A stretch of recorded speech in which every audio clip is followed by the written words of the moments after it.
네, 서울 스튜디오입니다. 오늘 협상에서 비핵화 전략과 함께 남북 철도 연결 문제도 언급이 될지 주목됩니다. 조한범 통일연구원 선임연구위원과 오늘 이야기 나눠봅니다. 어서 오세요. 예, 안녕하세요. 자, 북미 핵담판은 지금 늦춰지고 있는 가운데 스티븐 비건 대북정책 특별대표는 어제 또 방한을 했습니다. 긴밀하게 우리 정부랑 또 논의할 사항이 많겠죠? 이제 그렇게 봐야죠. 지금 큰 그림으로 보면 이제 9월 평양 정상회담을 계기로 북미 간 비핵화 협상의 교착 구멍이 좀 타게 되는 돌파구가 마련됐거든요. 그러니까 그에 폼페 장관 방북이 성사가 됐고, 그다음에 2차 북미 정상회담도 지금 논의가 되고 있어요. 근데 이제 문제는 미국은 북미 정상회담을 좀 늦추는 분위기고, 그리고 이제 북한은 그 이전에 이제 영변에 핵시설의 영구 폐기를 언급을 했죠. 이게 사실은 이제 돌파구거든요. 그런데 이 문제를 조정하기 위한 실무급 혹은 고위급 협상은 진행이 지금 안 되고 있는 상황에서 대북 제재는 미국이 더 강화하고 있거든요. 그런 상황에서 남북한 간에는 지금 철도 도로라든지 양묘라든지 또 체육이라든지 또 군사 분야 합의가 차질 없이 진행이 되고 있거든요. 예. 이런 큰 그림을 본다 그러면은 북미 간에는 이제 큰 틀의 향후 협상의 국면은 이제 이어갔지만 실무급 내지는 어떤 실타래를 푸는데 조금 난관이 조성이 된 것 같고요. 한미 간에는 이제 약간의 온도 차가 있죠. 그러니까는 비핵화에 주력하고 있는 미국과 또 남북 관계와 비핵화를 또 같이 가져야 되는 건 우리 정부의 입장이거든요. 그렇기 때문에 이번에 비건 대표의 방안은 큰 틀에서 보면 비핵화에 대한 전반적인 어떤 국면을 우리하고 조율하는 것이지만 사실은 이제 그 남북 관계 속도 또 비핵화 협조 이 부분에 대해서 아마 큰 틀의 조율이 목적이 아닌가 그렇게 보고 있습니다. 예. 특히 이번 비건 대표의 방안이 북미 간 이 판문점 실무회담으로 이어질지도 주목이 되고 있는데 가능성 어떻게 보십니까? 물론 완전히 배제할 수는 없죠. 그러나 이제 지금 국면으로 본다 그러면은 지금 북한이 2차 북미 정상회담과 이제 폼페오 장관 방북을 통해서 모종의 종전선언에 상응하는 추가적인 비핵화 조치를 내놓은 건 틀림없는 것 같아요. 나온 걸 보면 이제 그건 영변의 핵시설의 영구 폐기거든요. 근데 이 부분에 대해서 사실은 이제 북미 간에 약간의 입장 차가 있거든요. 그러니까 영변 핵시설도 방대하기 때문에 종전선언을 한다고 해도 영변 핵시설의 영구 폐기 약속 단계에서 할지 아니면 폐기 절차에 들어가서 할지 아니면 어느 정도 진전돼서 할지가 여러 가지 문제가 또 논의가 필요하거든요. 또 그 안에 디테일이 있는 거군요. 그렇죠. 근데 이 분야를 가지고 지금 협상을 하자고 하는 게 이제 미국의 입장이에요. 그러니까 실무급 비건 대표 아니면 폼페오 장관 고위급. 근데 여기에 대해서 북한이 지금 답을 안 주고 있는 상황이거든요. 그러니까 이 문제는 북한이 향후 비핵화에 대한 큰 틀의 입장 정리와 관계가 있거든요. 그러니까 비건 대표가 판문점에서 혹은 뭐 여타 장소에서 이번을 계기로 실무회담을 통해서 이 문제를 푸는 건 쉽지가 않아요. 더 큰 상위의 문제가 있기 때문에 이번은 그 문제보다는 한국 정부와 조율하는 과정이 더 중요하다 이렇게 봐야겠죠. 자, 말씀하셨다시피 뭐 실무회담, 고위급 회담 넘어서 이제 뭐 정상회담까지 있는데 일단 우선적인 관건은 폼페이오 장관이 이 다음 주쯤에 이 고위급 북측 회담을 열 것인지 그것이 지금 전망이 되고 있는데 어떻게 보십니까? 이미 뭐 폼페이오 장관이 그런 말을 했죠. 멕시코에서. 아마 이제 여기라고 그랬는데 그건 멕시코는 아닐 거고요. 미국을 아마 지칭하는 것 같은데 여기서 회담을 하고 싶다. 그때 아마 열흘이라고 그랬으니까 아마 이제 다음 주까지 시간이 있겠죠. 보면은. 결국 아마 그 정도 선에서 그러니까 비건 대표나 최선희 그 북한 외무성 부상급 정도에서 실타래를 풀기엔 좀 큰 문제거든요. 그렇기 때문에 제가 보기에는 아무래도 폼페오 장관 정도의 급에서 그러니까 김영철이나 혹은 뭐 리용호 외무성 상 정도의 어떤 라인에서 협상이 좀 가시화되지 않겠느냐는 생각이고요. 아마 이제 폼페오 장관이 얘기를 했을 때는 그렇기 때문에 결국 김영철 또는 이제 보다 상위의 급, 그럼 이제 김여정 부부장이거든요. 김여정 부부장이 미국을 방문해서 그 이야기는 이제 친서를 가지고 간다는 얘기죠. 트럼프 대통령을 면담을 하고 그러면서 이제 어느 정도의 그 지금 조성된 난관이 해결되지 않겠느냐 교착 국면 이런 이제 예측이었거든요. 그렇기 때문에 비건 대표의 이번 방안보다는 사실은 북미 비핵화 협상을 본다 그러면 다음 주나 혹은 뭐 조만간 예상해 볼 수 있는 폼페오 장관급 내지는 거기에 맞는 정도의 북미 고위급 협상이 지금 이제 향후 비핵화의 어떤 방향을 결정하는 어떤 그런 계기가 되겠죠. 예. 자, 청와대에서는 북미 간 협상이 난항을 겪는 것과 별개로 이 김정은 위원장의 서울 답방을 그대로 추진하겠다 이런 입장을 가지고 있는데 문재인 대통령도 어제 기자들이랑 산행을 하면서 비슷한 입장을 내놨어요. 김정은 위원장의 서울 방문이 오히려 협상판에 좀 더 활기를 불어넣어줄 수 있을 것이다라는 계산이다라는 분석인데 어떻게 보십니까? 그렇게 볼 수 있어요. 예. 왜냐하면 이제 지금 남북한의 입장과 미국의 입장에 약간의 온도차가 있죠. 그건 예. 뭐냐면 미국은 비핵화에 주력하고 있고요. 사실 충분히 이해할 수 있죠. 왜냐하면 미국 입장에서는 남북 관계보다는 자국의 안보적 이익은 핵 문제니까 미국은 비핵화에 철저히 주력하고 있죠. 예. 그러면서 이 문제를 해결하기 위해서 압박도 지금 제재라고 하는 카드를 더 강화하고 있거든요. 그러니까 한쪽은 협상하는 것 같지만 한쪽에서는 계속 압박을 강화하고 있어요. 그러니까 올해 지금 미국이 독자 제재한 게 11차례인데 예. 지난해보다 더 많아요. 지난해 핵 위기가 더 심화됐을 때거든요. 이 이야기는 결국 미국이 제재와 압박이라고 하는 수단으로 북한과 협상에서 우위를 점하겠다는 확실한 입장이 있는 거거든요. 그런데 우리 입장에서는 비핵화뿐만이 아니라 남북관계, 왜냐하면 비핵화를 넘어서 평화체제 구축하고 통일까지 가는 건 우리의 국가 전략이기 때문에 남북관계 같이 가져가야 되죠. 중요하죠. 그러니까 비핵화와 남북관계 같이 중요한 게 우리 입장이고 김정은 위원장 입장에서 봤을 때는 북미 협상에서 교착 국면 혹은 북미 협상에서 좀 어려움에 처했을 때는 중국 카드라든지 혹은 남북관계 카드를 활용하는 경향이 있어요. 특히 남북관계는 확실하게 가져가겠다는 전략적인 선택을 했기 때문에 김정은 위원장 입장에서는 북미 비핵화 협상이 교착되면 교착될수록 남북관계 카드가 더 중요해지는 거죠. 그러니까 남북관계라고 하는 우회로 돌파구를 선택할 가능성이 높기 때문에 북미 비핵화 협상 또 북미 2차 정상회담이 늦어지면 늦어질수록 또 어려움이 가중되면 가중될수록 김정은 위원장 입장에서 남북관계가 더 중요해지는 거죠. 그러니까 제가 보기에는 오히려 북미 관계가 순항할 때보다 김정은 위원장이 이 서울 답방의 중요성을 더 크게 생각할 가능성이 있고 그렇기 때문에 아마 연내 서울 답방하는 문제는 큰 지장이 없을 것으로 보여집니다. 예.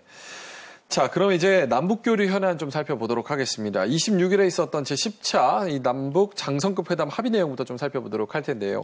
11개 전방 감시 초소와 적대 행위 금지에 대한 합의 내용이 발표가 됐죠. 어떻게 설명 좀 해주시죠. 그러니까 큰 틀에서 보면은 이제 이번에 했던 그 장성급 회담은 평양 판문점 남북 정상회담의 최초의 장성급 회담입니다. 물론 이제 그 이전에 영광급, 대령급 실무회담은 열렸죠. 그래서 이제 JSP 무장화라든지 아니면 철원 화살머리 고지 유해 발굴을 위한 지뢰 제거라든지 이런 부분에 대해서는 합의를 한 적이 있는데 그러니까 이번에 장성급 회담은 그러니까 큰 틀에 평양의 군사 분야 합의서를 이행하는 큰 틀의 방향성을 재정립하는 그런 회담이었다는 점에서 중요성이 있고요. 크게 보면 일단 11월부터 지금 해상, 그다음에 육상, 공중에서의 일체 적대 행위를 중단하기로 이미 합의를 했죠. 이제 그 부분을 점검을 했고요. 그다음 JSA 비무장화를 완료하는 걸 11월 말까지로 이제 정했죠. 그리고 한강하구의 공동 이용을 위한 지금 이제 MDL 군사분계선을 중심으로 해서는 정전협정에서 완전히 경계가 확정이 돼 있어요. 뭐 1cm도 바꿀 수는 없습니다. 그러나 한강하구는 공유수역으로 남아져 있습니다. 그러니까 애매한 부분이죠. 그다음에 NLL은 뭐 아시지만 우리가 정한 작전 그 북방 한계선이고요. 그렇기 때문에 한강하구 공유수역에 대한 어떤 공동 이용에 대한 조사 이런 부분에 합의를 했고요. 그다음 협의 채널로 본다 그러면 이제 군사공동위원회. 군사공동위원회는 이제 향후 이런 문제들을 추진해 나가는 어떤 중요한 협의체인데 그걸 이제 92년 5월에 그러니까 당시 남북 기본합의서죠. 기본합의서에 이제 부속 합의서로 채택된 군사공동위원회에 관한 합의서가 있습니다. 거기에 보면은 이 그 군사공동위원회 위원장은 남북한 국방부에 북한을 뭐 인민무력성이죠. 차관급으로 한다. 그다음에 부위원장을 둔다. 뭐 5명의 위원을 둔다. 15명의 수행원을 둔다. 그다음에 분기별로 회의를 한다. 뭐 장소는 뭐 서울, 평양 이런 분야에 있거든요. 이렇게 거기에 준해서 가동을 하기로 했습니다. 합의를 한 거고. 그렇기 때문에 조만간 군사공동위원회가 가동이 될 거고요. 만일 그렇게 된다 그러면은 이제 군사협의 제도화가 이제 출발하는 거죠. 그다음에 남북한 유엔사 3자 협의체 협조를 원활하게 한다. 이제 이런 큰 틀의 어떤 합의가 이루어졌거든요. 그렇기 때문에 매우 중요한, 뭐 조용하지만 군사적 신뢰 구축에서 아주 중요한 의미가 있는 장성급 회담이었다 이렇게 볼 수 있습니다. 예, 군사공동위원회 말씀을 하셨는데 조속한 구성에는 합의를 했지만 또 디테일이 나오지 않았어요. 원칙에만 다시 재확인을 했는데 그 이유 어떻게 봐야 될까요? 물론 이제 92년 5월에 합의서를 기준으로 했기 때문에 예. 일반적인 틀은 다 정해져 있어요. 정해져 있는데 예를 들면 이제 디테일이 소위 이제 디테일의 악마가 여기도 몇 개 숨어 있습니다. 예. 예를 들면 우리를 치면 이제 국방부 차관이 서주석 차관 이제 한 명이죠. 근데 북한의 경우에는 모든 그 정부 부처에 부상이 아주 많아요. 예. 그러니까는 외무성에도 뭐 최선의 부상부터 시작해서 여러 명이 있거든요. 그렇기 때문에 북한에서 과연 제1부상으로 할지 아니면 실질적으로 과연 실권을 가진 사람으로 할지 하는 이런 문제들이 좀 남아 있는 거죠. 그렇기 때문에 뭐 그러나 뭐 여러 가지 뭐 논의들이 있을 수 있지만 그러나 92년 5월에 만들어진 군사공동위원회 구성에 대한 합의서가 상당한 디테일까지 다 정하고 있어요. 예. 그렇기 때문에 제가 보기에는 뭐 큰 문제는 없어 보입니다. 곧 뭐 이행이 될 거다 이렇게 예, 그렇게 이행이 거죠? 될 걸로 좀 예. 보여집니다. 자, 북한 관영 매체는 남북 장성급 군사회담 개최 사실을 보도했지만 구체적인 또 내용은 보도를 하지 않았어요. 특별한 이유가 있을까요? 물론 이제 지금 군사 분야 합의에 대해서 한국 사회 내에서도 좀 논란이 있죠. 예, 그게 우리가 양보했다, 뭐 아니면 그런 것처럼 북한도 보면 여러 가지 전언을 들어보면 북한 내부에도 혼선이 있는 것 같아요. 예. 이제 북한 군부에서도 준비가 안 된 상태에서 군사 분야 합의가 됐기 때문에 상당한 혼선이 있고 그렇기 때문에 아마 일부 아마 안보적인 우려 차원에서 아마 일부 북한 군부 내에 불만도 있는 것 같고 그러니까 아주 디테일한 부분까지 보도하기는 좀 부담이 있는 거죠. 그렇기 때문에 남북관계 전반적인 흐름은 보도하지만 그러나 이제 세부적인 내용은 좀 자제하고 있다 이렇게 봐야겠죠. 예. 또 북한이 이달 하순에 진행하기로 했었던 예술단 서울 공연 그리고 철도 공동조사 재개 등과 관련해서 우리 측의 제안에 아직 별다른 그런 입장을 보이고 있지 않습니다. 자, 이렇게 지연이 되고 있는데 그 배경 뭐라고 보십니까?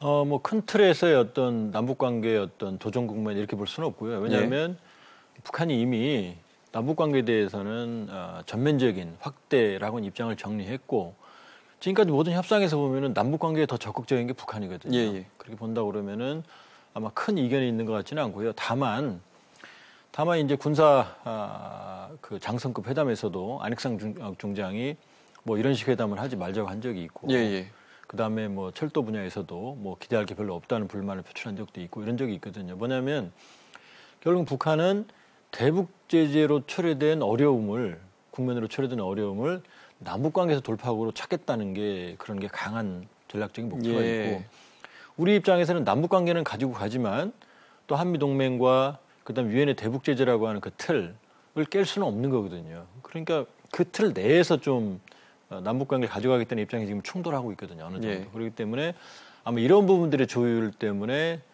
어떤 다소 북한 측 반응이 미온적이다 이렇게 볼 수 있지 뭐 큰 틀에서 남북관계 이상전선이다 이렇게 볼 수는 없습니다. 예. 자, 한편 이 JSA 공동경비구역의 이 화기철수 비무장화에 대한 공동검증은 완료가 됐습니다. 이제부터 판문점 일대 풍경이 좀 많이 달라질 것 같은데 민간인들이 자유왕래하는 건 언제쯤으로 좀 예상을 할 수 있을까요? 예상외로 빨라질 수가 있어요. 예. 왜냐하면은 지금 군사적 신뢰 구축 조치는 물론 이제 평양 그 공동선언에서 이제 그 부속 합의서로 채택이 됐지만 사실 엄밀히 보면은 실질적인 종전선언이고 실질적으로 종전선언을 구체하는 군사적인 합의 부분이기 때문에 남북 양측이 군사적 신뢰 구축에 대한 속도는 매우 빠르거든요. 빠르고 판문점이 가지고 있는 상징성을 본다 그러면은 북한 측 입장이 중요하죠. 북한 측이 과거처럼 이 JSA의 어떤 상징성을 감안했을 때 매우 빠르게 개방할 가능성도 지금 배제할 수가 없어요. 그러니까 지금 이미 안전조치나 관련된 군사조치는 끝났고요. 그렇다고 본다 그러면 뭐 굳이 개방하는 그런 프로세스를 늦출 이유가 없거든요. 그러니까 빠르면 연내에 시범적인 방문도 가능할 거다. 그리고 내년 정도에는 본격적인 이 민간에 대한 교류. 왜냐하면 북측에서도 그 북측을 그 관광하는 관광객들도 판문점에 많이 오거든요. 남측에서도 사실은 그 의외로 DMZ가 가지고 있는 브랜드 가치가 세계적으로 매우 높습니다. 그러니까 한국을 방문하는 관광객들이 가장 가고 싶어하는 곳이 뭐 경주나 제주도가 아니에요. 그렇더라고요. 오히려 DMZ입니다. 그렇기 때문에 JSA 비무장화는 이미 완료가 된 상태이기 때문에 민간에게 개방되는 건 생각보다 빠를 수 있다 이렇게 보고 있습니다. 또 민간인의 범위를 정하는 것도 좀 관계부처의 협의가 필요하지 않겠습니까? 그럼요. 여러 가지 협의가 필요하죠. 이제 민간 부분도. 그러나 크게 뭐 큰 문제는 아니거든요. 예. 그렇기 때문에 아마 제가 보기에는 이제 대부분의 어떤 그 관광 형태의 어떤 방문이 될 것 같고 그렇다고 뭐 수요는 매우 많다고 봐야겠죠. 예. 자, 한편 정부는 오늘 이 9월 평양 공동선언의 관보의 개재 그리고 공포합니다. 그 의미는 무엇인지 그리고 효력은 또 언제부터 또 발생을 하는지 궁금합니다. 그 즉시 발효가 됩니다. 예. 그러니까 보통 이제 대통령이 비준 체결 한 다음에 2, 3일 정도의 시차를 두고 이제 관보에 개재가 되는데 모든 국가의 어떤 대통령이 비준하는 혹은 결정사항은 관보와 개재되는 그 동시에 효력을 발생을 하거든요. 예. 그러니까 평양 공동선언에서 지금 나왔던 문제들 여러 가지 문제들, 합의된 내용들은 이제 그 관보에 개재가 되는 동시에 효력을 발생하게 되죠. 예. 저 그 평양 공동선언 주요 내용 다시 한번 조금 짚어주실까요? 예, 그 부분이 이제 뭐 군사적인 적대관계 군사적인 적대관계 종식, 예. 그다음에 남북 교류 협력의 증대 실질적인 대책 강구, 예. 이산가족 문제의 근본적인 해결, 그다음에 다양한 분야에서의 협력 교류의 추진. 그다음에 한반도 핵무기 핵위협 없는 평화태전 만들기. 그다음에 김 위원장의 가까운 시일에 서울 방문 이 정도거든요. 예. 근데 여기에서 보면 특히 이제 철도 도로 그다음에 이런 부분들 그다음에 이제 이산가족 문제의 근본적인 해결을 위한 문제 이런 것들이 지금 가장 시급한 이제 근시일 내에 이루어질 내용들이라고 볼 수 있거든요. 그러니까 지금 뭐 인도적인 문제에서는 큰 뭐 장애물은 없죠. 예. 그 부분이 아니 그러나 이제 지금 관건이 되고 있는 부분이 결국 철도 도로 부분입니다. 예. 물론 이제 철도 도로 부분은 대북 제재라고 하는 그러니까 모든 국제 제재에서 철도 도로 전력과 같은 인프라는 원래 대상이 아니에요. 예. 왜냐하면 거기에 제재를 부과하게 되면 민생이 돌아가질 않거든요. 예. 그러나 문제는 북한 측 결국 철도 도로를 연결하면은 남측에서의 공사나 준비는 아무런 문제가 없어요. 예. 그러니까 북측 철도 도로를 개건 현대화하기 위한 설계 작업도 문제가 없어요. 그러나 실제로 공사의 착공에 들어가서 설비나 물자들이 만약 북측 구간으로 반출되게 된다고 그러면은 이제부터는 이제 대북 제재라는 국면과 그게 문제가 미묘하게 중첩이 되거든요. 예. 그러니까 효력은 발생하지만 네. 그러나 즉각적으로 실행하기는 좀 어려움이 있다 이렇게 볼 수 있죠. 그 대신에 문화랑 인도적 교류는 계속 바로 그럼 그 진행될 수 분야는 있다. 뭐 전혀 대북 제재 관계 없으니까. 예. 자, 11월 1일에는 국회에서 시정연설이 잡혀 있고요. 11월 5일에는 여야정 상설협의체가 또 청와대에서 첫 회의를 갖게 됩니다. 아무래도 국회에서 비준 문제도 계속 계류 중이기도 하고요. 특히 문재인 대통령이 직접 국회에 나서서 시정연설을 한다면은 협치 메시지가 또 한 번 더 강조되지 않겠습니까? 지금 관건은 이제 판문점 선언의 비준이죠. 예. 왜냐하면 이번에 대통령께서 이제 비준 재가를 하고 관보 개재로 효력을 발생한 건 평양 공동선언이고요. 예. 이번에 평양 공동선언에서 합의됐던 군사 분야의 그 합의서도 판문점 선언을 이행을 위한 부속 합의서로 돼 있거든요. 그러니까 사실은 가장 기준점이 되는 건 판문점 선언이죠. 예. 근데 이제 판문점 선언은 국회에 비준하겠다는 게 대통령과 정부의 입장이기 때문에 결국 가장 중요한 물론 이제 많은 여러 가지 경제나 이런 문제도 있지만 북한 문제와 관련했을 때는 이번 연설에서 가장 이 대통령께서 협조를 구할 대상이 바로 이제 이 비준이라고 볼 수 있죠. 판문점 선언에 대한. 그 판문점 선언 비준에는 이제 재정 문제가 엮여 있어서 국회 비준이 필요한 거죠? 그렇죠. 왜냐하면은 지금 남북관계법에 의하면은 이 상당한 정도의 재정이 필요한 사업은 국회 비준을 받게 돼 있습니다. 그렇기 때문에 판문점 선언의 내용들의 상당 부분은 사실은 재정을 수반하거든요. 그렇기 때문에 국회 비준의 필요성이 있고 이미 뭐 그건 정부 입장을 정해죠. 근데 중요한 것은 결국 어느 정도의 협치, 물론 이제 뭐 한국 국내 정치가 여러 가지 복합성이 있기 때문에 전반적인 협치가 당장은 좀 어렵죠. 그러나 적어도 이 남북 문제, 이 안보 문제, 그 다음에 여러 가지 동북아의 어떤 안보 질서에 관한 문제이기 때문에 이 분야에서는 뭐 확실하게 협치를 이뤄내는 게 정부의 과제고 또 국회의 과제라고 볼 수 있죠. 예. 자, 한반도 정세와 관련해서 국제사회 움직임도 좀 살펴보도록 하겠습니다. 아베 총리가 시진핑 국가주석 만났고 리커창 총리 만났습니다. 양국 관계 개선에 합의를 했는데 오간 주요 내용 좀 짚어주실까요? 근데 뭐 그런 큰 틀에 양국 관계 개선을 합의했지만 디테일에서 눈에 띄는 대목은 찾기가 좀 어려워요. 왜 그러냐면은 지금 일본의 입장에서는 한반도 문제의 이 급 변환 과정, 전환 과정에서 지금 역할이 없다는 점에서 좀 초조함이 있고 예. 또 중국과 일본의 입장에서는 지금 사실은 미국이라고 하는 좀 애매한 상황이죠. 일본은 그렇죠. 뭐 미국과 가장 강력한 예, 예. 동맹이지만 경제적으로는 지금 무역전쟁이라는 부분에서 미국과 지금 사실은 공동전선은 아니지만 예. 지금 같은 입장에 지금 처해 있거든요. 그러니까 이 무역전쟁에서 중국과 일본은 미국에 대해서 같은 입장에 서 있다. 그다음에 또 한반도를 중심으로 한 국제 질서, 이 재편 과정에서 예. 중국과 일본이 어느 정도의 자신들의 입지를 확보해야 될 필요성이 있기 때문에 그렇기 때문에 지금 아베 총리 그 2기 집권 이후에는 사실 처음 지금 중국을 방문하는 거거든요. 예. 그렇게 본다 그러면은 양국 관계 개선의 필요성은 인정을 하고 있지만 그러나 지금 미일 동맹 체제와 여러 가지 역학 구도상에서 양국 관계가 급진전하기 좀 어려운 거죠. 그렇기 예. 때문에 아마 이제 물꼬를 턴 상황이다 이렇게 볼 수 있고요. 그러니까 획기적인 어떤 합의 내용은 지금 나오기 좀 어려운 상황이죠. 다양한 이해관계가 얽혀있는 그런 관계다 이렇게 정리를 해주셨습니다. 자, 북한 김정은 위원장의 러시아 방문 그리고 정상회담 일정이 이르면 이번 주에 좀 윤곽이 잡힐 것으로 보이는데요. 한반도 정세에 또 어떤 영향을 미치게 될까요? 지금 크게 보면 이제 올 4월부터 시작된 이 한반도의 이제 연쇄 정상회담을 통해서 예. 특히 이제 비핵화 부분에 김정은 위원장 협상 국면이 나온 건 확실하거든요. 그런데 미국과의 협상 국면에서 큰 틀의 협상이 이루어질 때마다 중국을 방문했거든요. 예. 세 차례나 방문을 했죠. 그러니까 중국이라는 후원자를 확보를 했다 이렇게 볼 수 있는데 최근에 미중 무역 경쟁이 격화하고 있고 중국이 좀 수세거든요. 예. 그러면서 9월 동방경제 포럼에서 시진핑 주석이 약간 한반도 문제에서 발을 빼는 듯한 발언을 한 적이 있어요. 예. 한반도 문제 당사자는 남북미다. 그렇기 때문에 지금 생각만큼 강력한 버팀목이 중국이 아니다라는 판단이 지금 들 수 있는 상황이고 예.